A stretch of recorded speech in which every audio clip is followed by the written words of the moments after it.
네, 안녕하세요. 축구생각입니다. 일요일에 있는 프로토 총 6경기 준비를 해왔고요. 일요일 같은 경우에는 프로토로 라리가 그리고 분데스리가 조합으로 총 6경기 준비를 해왔습니다. 일단은 우측에 있는 메모장 같은 경우에는 과거 동일 배당 기준으로 국내 배당과 해외 배당에서의 승무패 확률이고요. 그리고 있는 이 좌측에 인플레이 게임 한 번씩 가입 부탁드리도록 하고요. 가입하실 때 추천인 띵크 입력 한 번씩 부탁드리도록 하겠습니다. 자, 1번 경기부터 말씀을 드리겠습니다. 그라나다 대 우에스카 경기부터 말씀을 드리도록 하겠습니다. 네, 일단은 배당에서의 확률은 국내에선 승과 패 쪽, 해외 배당에선 승과 무승부 쪽. 일단은 그라나다 승 쪽이 조금 더 그라나다 사이드 쪽에 조금 더 가깝다라고 개인적으로 생각을 하고 있고요. 맞대결에서는 2승 1무 1패로 그라나다가 우세한 부분을 보여주고 있고, 예상 확률도 일단은 39%로 그라나다가 더 높은 모습을 볼 수가 있습니다. 저는 이 경기 일단은 조금 이변으로 무승부까지 생각을 하고 있습니다. 그라나다가 3연패를 하고 있는 과정에서 과연 우에스카 상대로 지금의 꼴찌팀을 하고 있는 우에스카 상대로 4연패를 할까라는 생각이 있고요. 그리고 그라나다가 지금 홈에서는 어쨌든 전적이 좋은 팀이긴 합니다. 3연패를 하고 있긴 하지만 지금 그라나다가 유로파를 병행하고 있기 때문에 그런 체력적인 부담과 지금 최근에 경기력 자체가 그렇게 좋지는 않습니다. 그라나다는 좀 한방에 좀 의존하는 약간 복불복에 가까운 그런 모습을 보여주고는 있지만 우에스카가 보여주는 그런 공간을 생각을 해봤을 때 그라나다가 어쨌든 중거리 한방이나 뭐 솔다도 선수도 있고 몰리나 선수도 있기 때문에 저는 뭐 우에스카의 이런 중앙 공간 그리고 이런 그라나다의 공격력의 한방이 터지지 않을까라고 생각을 하고 있습니다. 다만 이 경기를 그라나다 승으로 보지 않고 무승부를 보는 이유가 일단 그라나다 배당 자체가 너무 좀 높게 책정이 됐지 않았나라고 개인적으로 생각을 하고 있습니다. 분명히 이 경기를 봤었을 땐 그라나다가 좀 우세해 보이는 경기가 맞습니다. 하지만 이런 상황에서 그라나다에게 이렇게 2점대가 넘어가는 배당을 줬다라는 점과 주중에 유로파가 있었다라는 그런 체력적인 부담 그리고 그라나다가 침투와 뒷공간에 대한 불안함을 가지고 있는 수비적인 모습을 보여주고 있는 팀인데 우에스카는 뒷공간을 노리는 모습들이 굉장히 좋습니다. 결정력이 떨어져서 그렇지 라파메르를 활용한 이런 뒷공간을 노리는 모습들이 좋기 때문에 이 경기는 좀 이변이 나올 가능성이 있는 경기로 생각을 하고 있습니다. 하지만 초반에 말씀드렸던 그라나다가 우에스카 상대로 4연패를 홈에서 좋은 그라나다가 4연패는 좀 쉽지 않을 것 같다라고 생각을 해서 무승부 쪽을 말씀을 드리도록 하겠습니다. 자, 언어버 같은 경우에는 2.5점 기준으로 봤었을 때 저는 이 경기에서는 언더 쪽을 말씀을 드리도록 하겠습니다. 일단은 뭐 언더가 정배를 받았기도 하고요. 그라나다의 최근에 이런 결정력, 그리고 우에스카 역시 결정력이 좋진 않은 팀이기 때문에 이 경기는 좀 저득점 양상에 저는 오히려 0대0 생무 또는 뭐 득점이 나오더라도 1대1 정도가 나오지 않을까라고 개인적으로 생각을 해서 언더 쪽을 말씀을 드리고요. 핸디캡 같은 경우에는 제가 이변을 보고 있죠. 어쨌든 무승부 쪽을 좀 바라보고 있기 때문에 그렇게 봤었을 때는 우에스카의 핸디캡 승이고 그라나다의 핸디캡 패 쪽을 말씀을 드리도록 하겠습니다. 자, 이번 경기입니다. 브레멘 네 경기 말씀을 드리도록 하겠습니다. 브레멘 대 슈투트가르트의 경기고요. 배당에서의 확률은 국내 배당, 해외 배당 둘 다 무승부 쪽이 높습니다. 저도 뭐 생각은 동일합니다. 이 경기는 슈투트가르트가 일단은 개인적으로 유리해 보입니다. 하지만 일단 무승부가 일단 배당에서의 확률에서는 너무 높고 제 개인적인 생각도 이 경기는 좀 무승부가 나올 가능성도 있다라고 개인적으로 바라보고 있습니다. 자, 브레멘이 일단은 라시차 선수가 없는 이런 공백 저는 개인적으로 크게 느껴진다라고 생각을 하고요. 브레멘이 뭐 수비적으로 최근에 좀 안정되는 모습을 보여주긴 하지만 아직까지 굉장히 좀 불안한 모습을 보여주고 있는 팀이고 슈투트가르트는 그런 수비적인 불안함을 가지고 있는 팀 상대로 분명히 좋은 모습을 보여줄 수 있을 만큼의 역습에서의 템포, 역습, 뒷공간을 노리는 모습들이 좋습니다. 저는 슈투트가르트가 유리해 보이긴 하지만 브레멘이 어쨌든 뭐 최근에 수비적으로 안정이 되어가는 모습과 세트피스에서의 한방을 보유하고 있는 팀이기 때문에 이 경기는 무승부가 가장 적합하지 않을까라고 생각을 하고 있습니다. 브레멘의 승을 보지 않고 있고요. 그냥 슈투트가르트의 브레멘의 패 쪽도 보험으로 가져가시는 것도 나쁘진 않을 것 같습니다. 그만큼 저는 일단 슈투트가르트의 사이드로 좀 강하게 보고 있는 경기라고 말씀을 드리도록 하겠습니다. 자, 언어버 같은 경우에는 이 경기는 오버를 말씀을 드리겠습니다. 2.5점 기준으로 봤었을 때 지금 상황에서 뭐 이 브레멘이 수비적으로 좀 불안한 부분이 분명히 보유하고 있는 팀이고 슈투트가르트가 그것을 충분히 노릴 수 있을 것으로 생각을 합니다. 하지만 브레멘 역시 세트피스가 좋기 때문에 세트피스, 중거리, 뭐 이런 크로스 공격들이 좀 준수한 편이어서 슈투트가르트 상대로 역시 득점이 가능하다라고 생각을 합니다. 저는 이 경기는 좀 다득점 양상의 오버를 말씀을 드리고요. 핸디캡 같은 경우에는 제가 뭐 무승부 쪽을 사실 바라보고 있기 때문에 그렇게 본다면 브레멘은 핸디캡 승이죠. 이렇게 말씀을 드리도록 하겠습니다. 자, 3번 경기 말씀을 드리도록 하겠습니다. 오사수나 대 베티스의 경기 말씀을 드리겠습니다. 네, 일단은 뭐 이 경기는 뭐 배당 자체가 비슷하게 좀 책정이 됐습니다. 그래서 이 경기를 무승부를 가져가야 될지에 대한 고민이 굉장히 많았었던 경기였고 이 배당에서의 확률도 일단은 비슷한 흐름을 보여주고 있습니다. 그래서 이 경기는 사실 개인적으로 승무패를 추천드리지 않고 차라리 가신다면 언어버가 조금 더 낫지 않나라고 생각을 가지고 있긴 합니다. 자, 일단 그래도 승무패를 만약에 가신다면 제가 추천드리는 방향은 오사수나의 패 쪽을 말씀을 드리겠습니다. 일단 오사수나가 구매율 쪽에서 해외 구매율에서 오사수나 쪽으로 좀 많이 몰리긴 했어요. 베티스가 최근에 3연패를 하고 있고 이런 공격을 만들어가는 과정 자체는 나쁘지 않지만 결정력이 너무 좀 떨어집니다. 그리고 수비적으로 너무나도 지금 불안한 모습을 보여주고 있기 때문에 그래서 오사수나가 홈에서의 경기이기 때문에 오사수나 쪽으로 좀 구매율이 많이 몰린 것 같다라는 생각이 있긴 합니다. 하지만 베티스는 지난 경기에서 그 페키르 선수가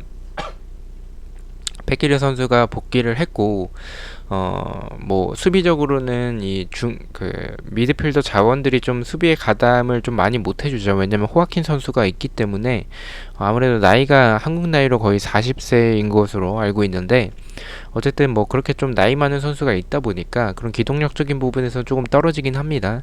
수비적으로 불안하긴 하지만 그래도 호아킨의 킥력 또는 페키르가 이제 복귀를 해서 조금씩 이제 몸이 올라오지 않을까라고 생각을 합니다. 이 경기에서는 저는 오사수나의 승은 없을 것 같고 무승부와 패 쪽을 바라보고 있는데 저는 오사수나의 패가 더 적합하다라고 생각을 하고 있습니다. 자, 언어버 같은 경우에는 오버를 말씀을 드리겠습니다. 지금 좀 역배예요. 사실 이 경기는 언더에 가까워 보이는 경기이긴 한데 제 생각은 일단 오버 쪽으로 말씀을 드리고요. 분명히 지금 베티스의 결정력을 생각을 해봤을 때 오사수나도 득점을 많이 하는 팀은 아니기 때문에 언더에 가까워 보이긴 하지만 일단 오사수나 수비 자체가 불안하고요. 그리고 베티스의 수비 더 불안합니다. 그래서 저는 이 경기는 이런 모습들을 봤을 때는 좀 득점이 많이 나올 경기라고 생각을 하고 있습니다. 오버 쪽을 말씀을 드리고요. 그리고 핸디캡 같은 경우에는 배트맨에서는 일단은 베티스가 정배를 받았기 때문에 저는 베티스가 좀 2점 차 이상의 승리보다는 좀 1점 차로 좀 간신히 이길 경기라고 생각을 하고 있습니다. 핸디캡 무승부를 말씀을 드리도록 하겠습니다. 자, 4번 경기부터는 방금 보여드렸던 인플레이 게임에서는 24시간 기준으로 업데이트가 되기 때문에 4번 경기부터는 이제 새벽 경기입니다. 그래서 아직 업데이트가 되지 않아서 이 표를 보면서 말씀을 드리도록 하겠습니다. 샬케 대 레버쿠젠의 경기고요. 배당에서의 확률은 패 쪽이 가장 많지만 승과 무승부의 확률도 있습니다. 이 경기 좀 이변으로 가져가고 싶다라는 개인적인 생각도 있긴 한데 뭐 레버쿠젠이 일단 유로파가 있었긴 하지만 벨라라비 선수가 복귀를 했다라는 점과 지금의 샬케가 근데 뭐 시즌 초반에 비해서 지금 좀 많이 좋아진 것 같다라는 생각이 있긴 해요. 그래도 샬케는 샬케지 않을까라는 생각이 있습니다. 주축 자원들을 잃었고 또 그런 과정에서 제대로 영입이 되지 않았고 또 지난 시즌부터 후반기부터 이제 계속 안 좋은 흐름을 이어나가고 있는 샬케이기 때문에 레버쿠젠이 하위권 팀들 상대로 유난히 좀 답답한 경기력을 보여주고 있는 팀이긴 하지만 그래도 샬케 정도라면 충분히 잡아낼 수 있지 않을까라는 개인적인 생각을 가지고 있습니다. 샬케의 패 쪽을 말씀을 드리고요. 언어버 같은 경우에는 좀 오버 쪽을 말씀을 드리겠습니다. 오버 쪽으로 좀 강하게 보고 있는 경기이기도 하고 득점이 좀 많이 나올 경기라고 생각을 해요. 샬케가 수비적으로 불안하긴 합니다. 그래서 오버 쪽으로 보고 있긴 한데 약간은 애매한 게 레버쿠젠이 또 하위권 팀들 상대로 또 뻘짓할까봐 좀 불안하긴 한데 그래도 이 두 팀이 지금까지 보여줬었던 경기력이라면 저는 오버에 가깝다라고 생각을 하고 있습니다. 오버로 말씀을 드리고요. 핸디캡 같은 경우에는 이 경기는 핸디캡 무승부가 아닌 핸디캡 패를 말씀을 드리겠습니다. 레버쿠젠이 저는 2점차 이상으로 초반에 득점 또는 전반전에 득점만 나온다면 저는 이 경기는 좀 크게 좀 이기지 않을까라고 생각을 하고 있습니다. 핸디캡 패를 말씀을 드리고요. 자, 5번 경기 말씀을 드리겠습니다. 비아레알 대 엘체 경기 말씀을 드리겠습니다. 배당에서의 확률은 국내에선 승무 쪽, 해외 배당에선 승 쪽을 가리키고 있고요. 이 경기는 좀 크게 고민하지 않았습니다. 물론 비아레알도 알카세르 그리고 공격수에 이제 바카 선수가 출전을 하지 못하지만 엘체는 지금 보에 선수가 이 엘체에서 해주는 역할이 굉장히 큰데 퇴장 징계로 이제 출전을 하지 못합니다. 그런 이 퇴장 징계로 인한 이제 공백이 있을 것으로 생각을 하고 있고요. 비아레알이 주중에 유로파가 있었긴 하지만 지금의 엘체의 수비적인 모습과 보에 선수가 없는 이런 공격진이라면 저는 이 경기는 좀 손쉽게 이길 경기라고 생각을 하고 있습니다. 비아레알의 승을 말씀을 드리겠습니다. 언어버 같은 경우에는 오버를 말씀을 드리겠습니다. 득점이 적게 나올 것 같지는 않습니다. 비아레알이 홈에서의 경기긴 하고 이 경기 만약에 무승부 쪽으로 생각을 했다면 저는 언더 쪽을 말씀을 드렸겠지만 이 경기는 비아레알이 그냥 좀 다득점의 경기로 생각을 해서 오버를 말씀을 드리겠습니다. 핸디캡 같은 경우에는 비아레알의 핸디캡 승으로 2점차 이상의 승리를 바라보고 있습니다. 마지막 경기입니다. 알라베스 대 소시에다드의 경기고요. 국내 배당, 해외 배당 둘 다 승패 쪽을 가리키고 있습니다. 저는 개인적으로 이 경기를 좀 무승부를 가져갈까에 대한 고민도 굉장히 많았습니다. 왜냐면 알라베스가 지난 경기 이변을 만들어냈기도 하고 이변을 만들어냄으로써 인해서 그런 분위기가 좋아진 점과 소시에다드가 주중에 유로파가 있었고 유로파에서 거의 주전으로 나왔습니다. 소시에다드 입장에선 다비드 실바가 복귀한 점이 다행이긴 하지만 지금 체력적인 부담과 그리고 배당이 좀 너무 좀 높게 책정된 경기지 않나라고 생각을 해요.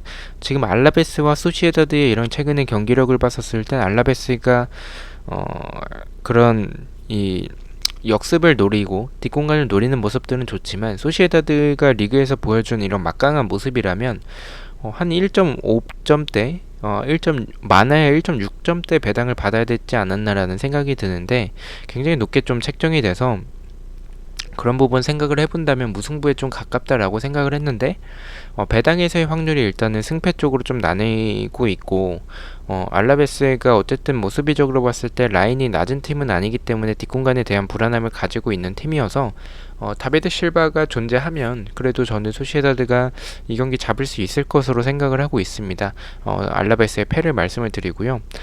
언어버 같은 경우에는 저는 언더를 바라보고 있습니다. 이 경기에서 좀 득점이 많이 나올 것 같지는 않습니다. 언더를 말씀을 드리고 핸디캡 같은 경우에도 이 경기도 말씀드렸다시피 득점이 많이 나오지 않는 과정에서 소시에다드가 좀 간신히 1점 차이로 힘겹게 좀 이길 경기라고 생각을 하고 있습니다. 저는 알라베스의 핸디캡 무승부를 말씀을 드리겠습니다. 자, 이렇게 1번부터 6번까지의 경기를 말씀을 드렸고요. 가장 추천을 드리는 픽을 1번 경기부터 말씀을 드리도록 하겠습니다. 자, 1번 경기는 그라나다의 언더를 가장 추천을 드리고요. 2번 경기는 브레멘의 오버를 가장 추천을 드립니다. 3번은 오사수나의 패를 가장 추천을 드리고요. 4번은 샬케의 오버 가장 추천드리도록 하겠습니다. 5번은 엘체의 승을 가장 추천을 드리고요. 6번은 알라베스의 언더 이렇게 가장 추천을 드리도록 하겠습니다. 제가 가장 추천을 드렸던 경기가 적중을 할 때도 있지만 이렇게 예측했던 경기들 다른 경기들에서 이제 예측했던 결과들이 적중이 될 때가 있기 때문에 좀 좋아 보이는 것들만 좀 골라 가셔서 조합을 하신다면 좋은 결과가 있지 않을까라고 개인적으로 생각을 하고 있습니다. 자, 저는 총 6경기 중에서 제가 생각했을 때 가장 안전하다라고 생각하는 픽 2개를 뽑아왔고요. 1번 경기는 그라나다의 언더를 뽑아왔습니다. 저는 이 경기에서 그라나다의 최근 결정력, 우에스카의 결정력이라면 언더에 가깝다라고 생각을 하기 때문에 이렇게 뽑아왔고요. 2번 경기는 브레멘의 이제 오버를 뽑아왔습니다. 브레멘의 수비적인 불안함, 슈투트가르트 역시 수비적으로 불안함이 있고 브레멘은 세트피스에서의 한방, 슈투트가르트는 역습에서의 한방이 있기 때문에 저는 이 경기는 좀 다득점 양상의 경기라고 생각을 하고 있습니다. 그래서 저는 브레멘의 오버를 말씀을 드리고요. 이렇게 투픽을 잡아봤고요. 그리고 좌측의 배트맨에서는 2.1배당을 받고 있고 우측의 인플레이 같은 경우에는 아까 보여드렸던 그 사이트고요. 이 인플레이 게임에서는 2.56배당, 동일 경기를 가져갔을 때 배당이 0.46배당이 더 높은 것을 볼 수가 있습니다. 그래서 한 번씩 가입 꼭 부탁드리고 추천인 띵크 입력 부탁드리도록 하겠습니다. 주말 마무리 잘 하시고요. 저는 다음 주 또 주중에 또 챔피언스 리그가 있어서 그 승무패 경기들로 다시 찾아뵙도록 하겠습니다. 감사합니다.